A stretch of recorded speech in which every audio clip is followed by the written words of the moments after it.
Okay, so we are going to be adding people to our classroom. There's a couple of ways to do this. One way is if you are in a classroom with everybody, you can share this code. By giving students this code, they can join a class by clicking that plus sign button that you would click to create a class. So you could use this. You can also go up here to people and you can add different types of people. So you can add teachers and you can add students and you can add guardians. In this case, we are all going to be adding the AHS admin classroom for this year, and that is right here.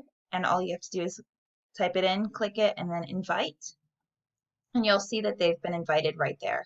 As far as students go, you can do the same process. So click the little add button. You can add anybody that you'd like. I'm going to add Lindsay Miller.